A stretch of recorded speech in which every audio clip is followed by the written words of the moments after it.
Hi, thanks for taking the time to watch this video. I'm going to go over the second leg of the three-legged stool, which is breaking your bad habits. Now, you need to take stock and think of what are you doing in your life that is sabotaging your efforts to get the healthy spine and body that you're after. So you're taking the time to get your adjustments done, and we want to get rid of those subluxations, but your bad habits are causing your subluxations. So first of all, your work, the position you're sitting in or standing in while you're working is a really big factor, and I'm sure you know that. So you need to, where possible, stand up, and I know that can be tricky at times, but even if you are standing up, watch how you're actually standing. Are you standing with your weight evenly over both legs, or is it more on one leg than the other? Are you leaning on the desk? Are you sticking your hips forward? Are you slouching? That's very damaging to your back, just the same as sitting all day as well too. So another thing to look for is when you're using the mouse, is your wrist, and it's a bit hard for me to get in this angle, is your wrist in neutral or is your wrist down like that when you're using the mouse? You want to keep your wrist nice and straight. By having your wrist straight, it puts less stress on the tendons, which can create less pulling on your upper back and neck, because you've got connective tissue that runs all the way through your body, and think of it as like a web. If it gets tight in one area, it can pull on other areas as well too. So for your sleep position, that is just as important as your seated position as well throughout the day, or your general posture. So the best position to actually sleep in is on your back. Now, if you're having trouble finding it comfortable sleeping on your back, try putting a pillow underneath your knees. That's what I need to do to sleep on my back. Then the next best position is sleeping on your side. Now, what often happens is people wake up with low back pain because they've thrown their top leg over onto the mattress and they're getting a lot of twisting happening through their spine while they're sleeping.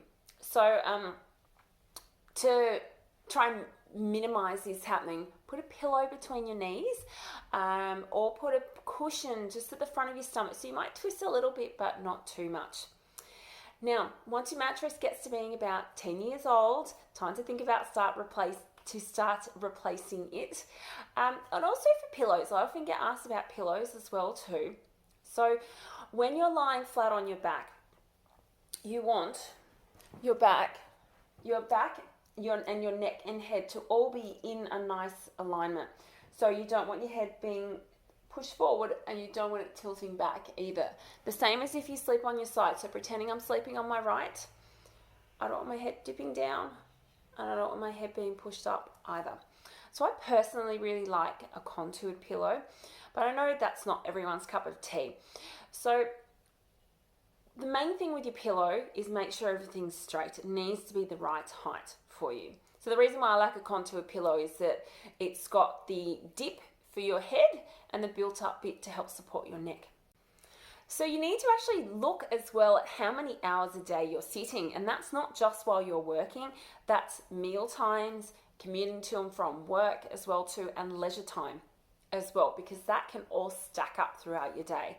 If you find that you're sitting throughout the day a lot for work and you just can't avoid it, well, have your breakfast and your lunch and dinner, maybe just stand up just to get your body out of that seated position as well too.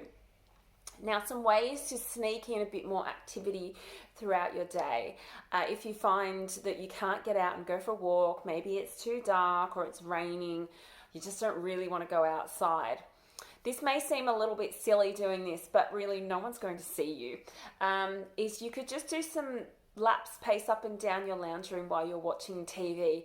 I've even paced up and down while I've been folding the clean laundry, just because I haven't got my step count up high enough. That all counts. It's all movement, all really good for your spine.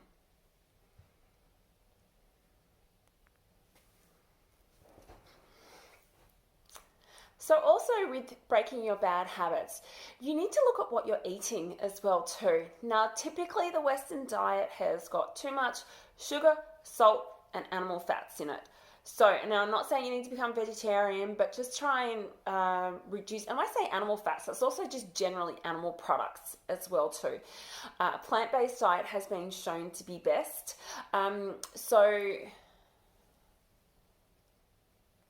in terms of breaking your bad habits and your diet, that's really important as well. So you need to have a look at what you're actually eating. Typically, the Western diet will have, too much sugar,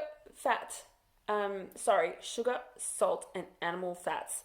So I'm not saying you need to become a vegetarian, but research has shown that having a more of a plant-based diet is really good at helping to lower inflammation levels in the body. Inflammation is the root cause, can be the root cause of so many different diseases and can be very damaging for your nervous system as well too. As well as what you eat, it is really important to have a look at your hydration levels as well too.